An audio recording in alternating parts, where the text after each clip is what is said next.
Bem-vindo a todos à quarta aula de Programação Dinâmica.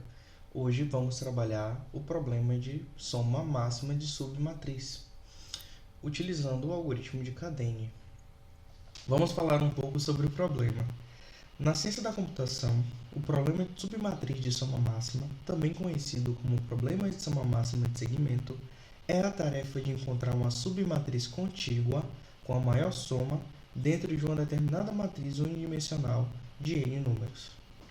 Ou seja, temos uma matriz A, onde temos n números, que são 9, e precisamos encontrar uma submatriz contígua, ou seja, eu não posso ter intervalos entre dois grupos diferentes. Ele precisa ser um grupo só.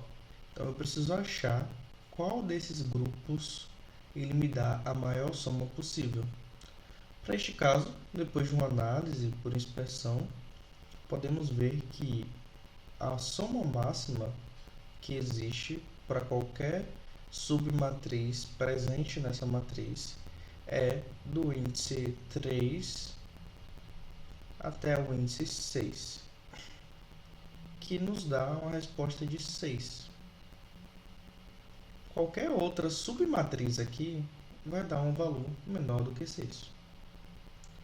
Agora a questão é como que programaticamente, ou seja, como é que eu faço um programa que é capaz de dar essa resposta.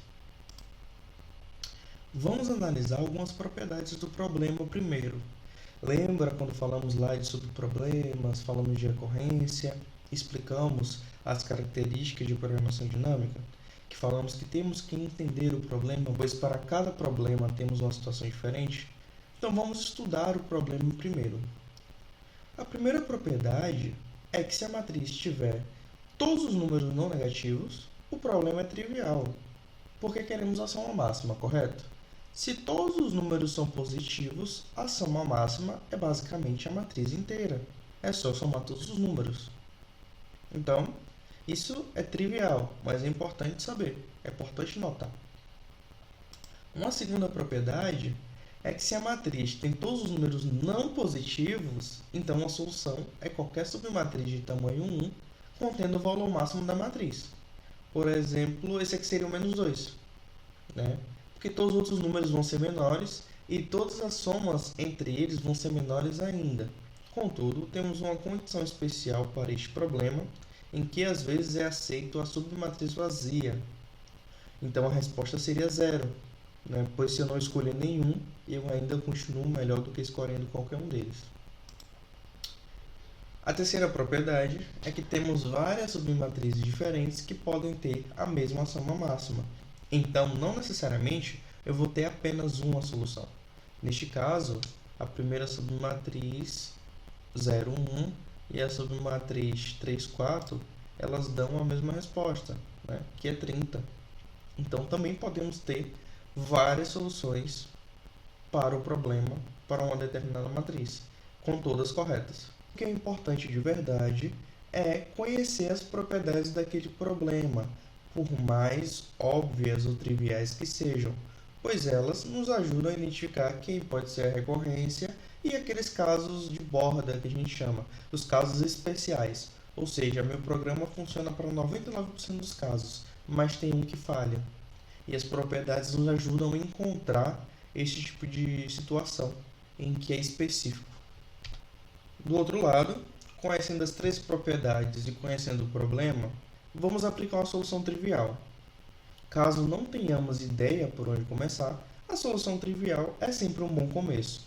Em geral, ela é simples de ser escrita e pode ser utilizada para uma análise, para a criação de uma versão mais refinada. E qual a maneira mais trivial de resolver esse problema?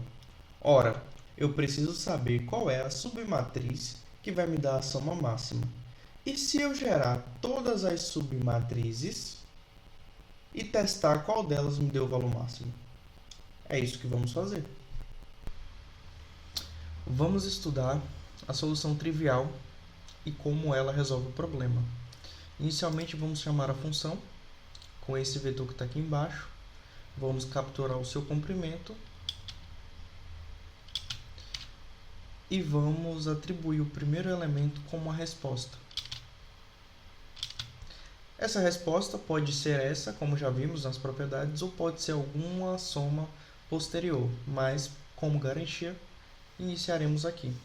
A partir daí, iremos percorrer de i até n, que é o comprimento do vetor, e em seguida faremos um k, que irá começar em i e vai até n também. Em seguida, para cada rodada dessa, para cada repetição inteira desse laço, eu vou atribuir uma soma temporária chamada s igual a zero. E posteriormente, eu vou fazer mais um laço de repetição, que vai percorrer no intervalo i k mais 1. Ou seja, como veremos mais à frente, isso vai começar do zero, posteriormente vai ser 0, 1, depois vai ser 0, 1, 2, 0, 1, 2, 3, até completar, vai voltar para o 1, vai fazer 1, 2, 1, 2, 3, ou seja, estamos gerando todas as submatrizes contíguas possíveis dessa matriz. Vamos visualizar essa execução nesse momento. Como eu falei, nesse momento aqui, temos I0, K0, J vai de 0 até 1. Ou seja, começa em 0 e para antes de chegar no 1. Foi o que aconteceu. Ele testou o 0, somou e viu se menos 2 é melhor do que o que a gente já tinha, o que não é. Na próxima iteração, K vai se tornar 1 e ele vai de 0 até antes de 2, que é 1. Então, ele vai fazer 0, 1, somar e posteriormente checar se isso dá uma resposta melhor. Então, K é 1, a soma foi resetada e agora eu vou gerar de novo esse subvetor, essa submatriz, somando, checar se essa soma aqui é melhor do que a resposta que eu tenho. Isso vai se repetir para K2, onde vai 0, 1, 2. Isso vai se repetir para K3, para K4, enfim, continuamente.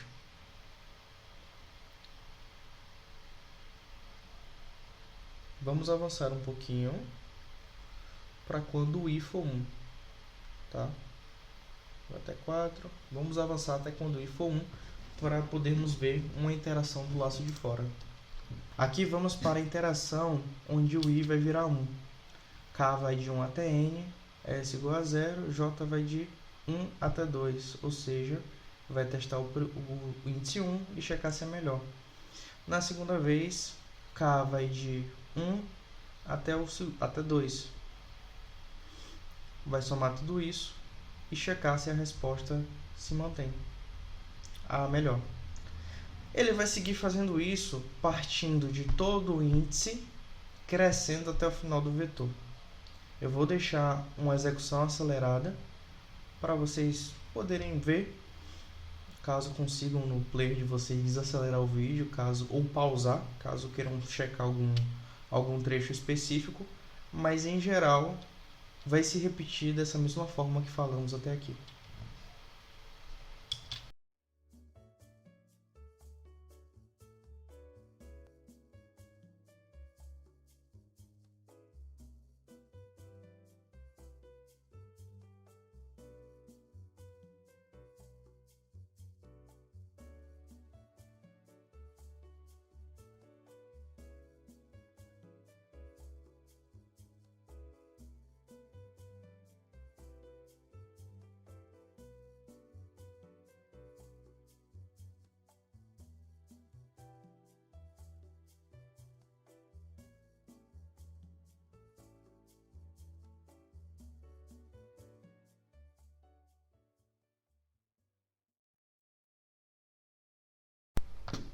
Bom, podemos ver como a solução trivial pode ser utilizada para resolver o problema.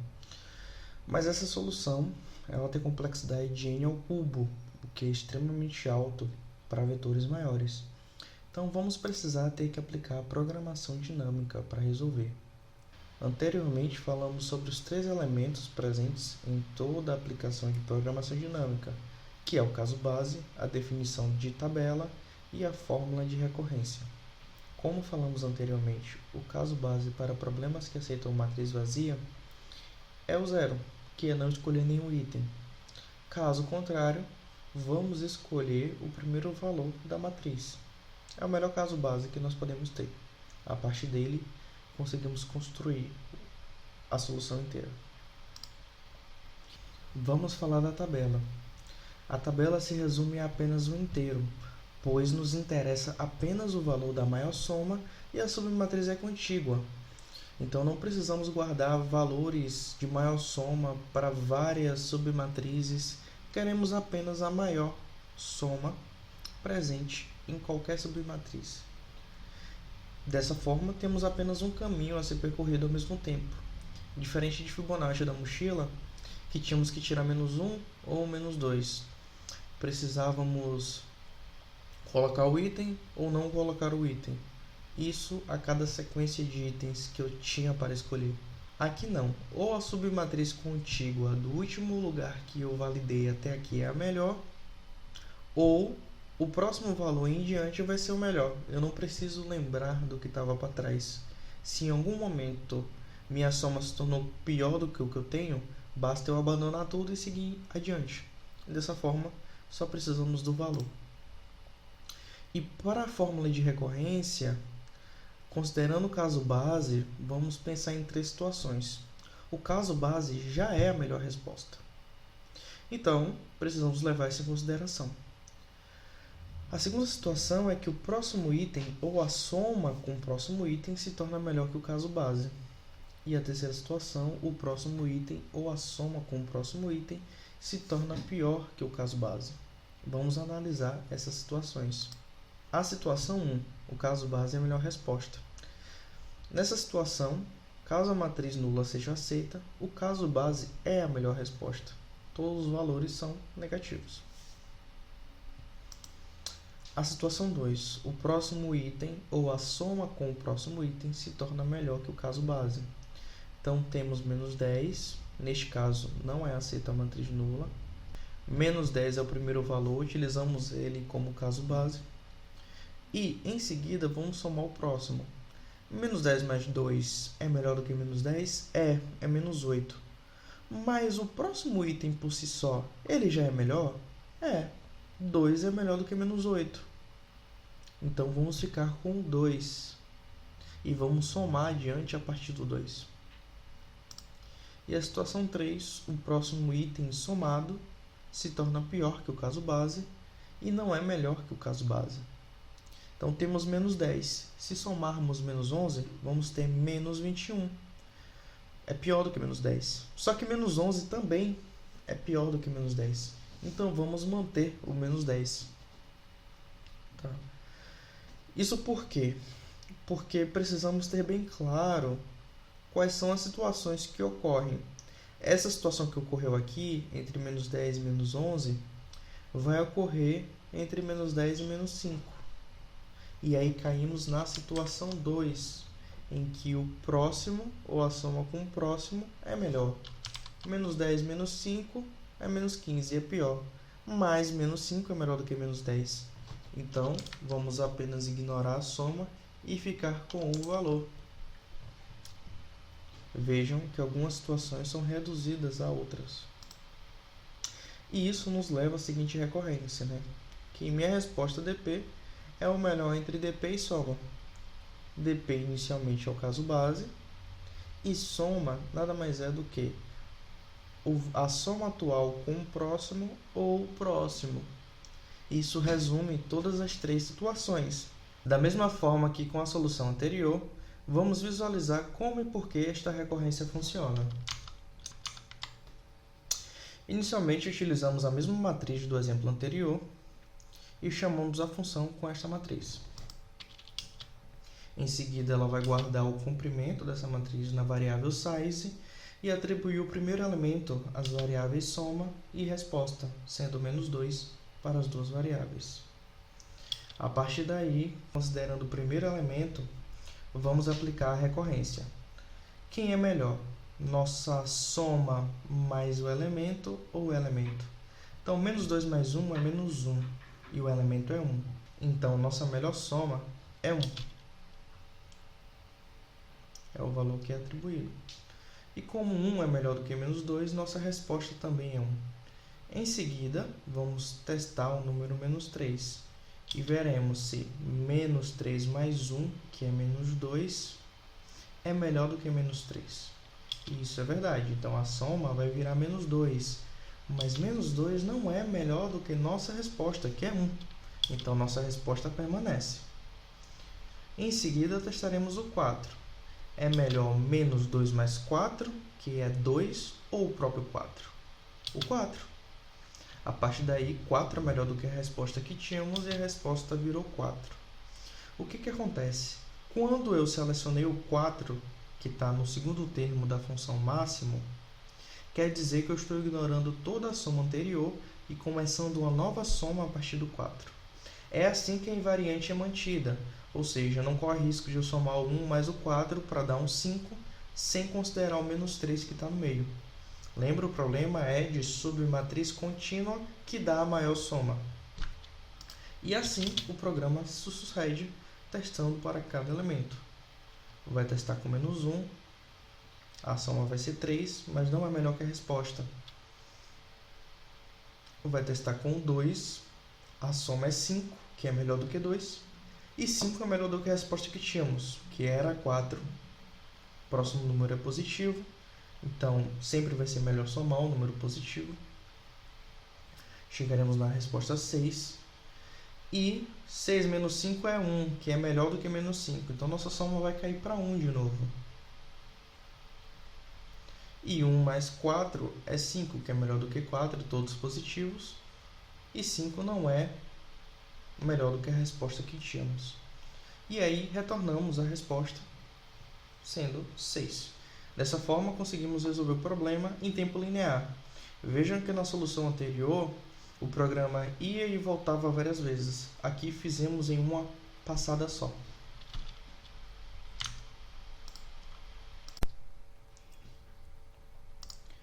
Temos uma solução formal em que usa a definição da tabela completa.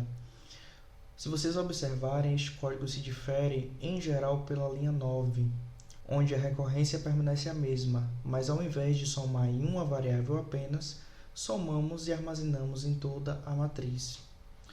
Esta diferença nos possibilita em dar a resposta de encontrar o maior valor para uma submatriz contígua de todas as submatrizes originais a que foi dada. Então, imagine o exemplo anterior. Se eu te pedisse até a metade daquela matriz, qual é a melhor soma possível? Bastaria você acessar dp de i, sendo i a posição onde eu disse que terminaria. Então, é possível sim ampliar e modificar este problema, mas para o problema que propomos inicialmente, não foi necessário. Algumas aplicações deste algoritmo incluem análise de sequência genômica, análise de mercado de ações e identificação de áreas brilhantes em imagens espaciais, como por exemplo a que eu trouxe aqui. Esta foi criada utilizando o OpenCV e o algoritmo de Cadence por baixo. Então, pense da seguinte forma: vou atribuir valores negativos para os tons escuros e valores positivos para os tons claros. Concorda que se eu encontrar a submatriz contígua que dá a maior soma, vai coincidir com a área da imagem que é mais brilhosa? E é exatamente isso. A diferença é que Cadence funciona apenas para uma dimensão. Veremos um caso ampliado que usa este algoritmo como subrotina, que é possível calcular a maior soma para uma submatriz contígua em 2 dimensões. Como de costume, trago um problema que é uma variação da técnica que a gente estudou. Não faz sentido trazer um problema que é exatamente a técnica, já estamos avançando no nosso curso. Então, cada vez mais, vamos estudar a técnica, vamos aprender como resolver o problema clássico proposto, mas vamos trabalhar com pequenas variações para que possamos raciocinar e aprender a manipular essas técnicas. O problema está no code Schiff e ainda se trata sobre o valor máximo para uma submatriz contígua. A diferença é que ele vai te dar 2 matrizes de tamanhos diferentes e, enquanto a matriz B não estiver vazia, você vai precisar copiar os elementos para A tirando do início ou do fim de B e colocando no início ou no fim de A, até que B esteja vazio, e neste momento você vai aplicar o cadênio. O problema é, essa matriz em A que você está montando, ela tem que ser montada em uma sequência que vai dar a maior soma possível. E aí vocês precisam pensar um pouco qual é a estratégia para montar a matriz A partir da B e encontrar este valor máximo também. Beleza? Espero que tenham gostado da aula. Não esqueçam de analisar os algoritmos para internalizar o funcionamento e não deixem de resolver os problemas, pois só assim vocês vão conseguir prosseguir no curso. Até mais!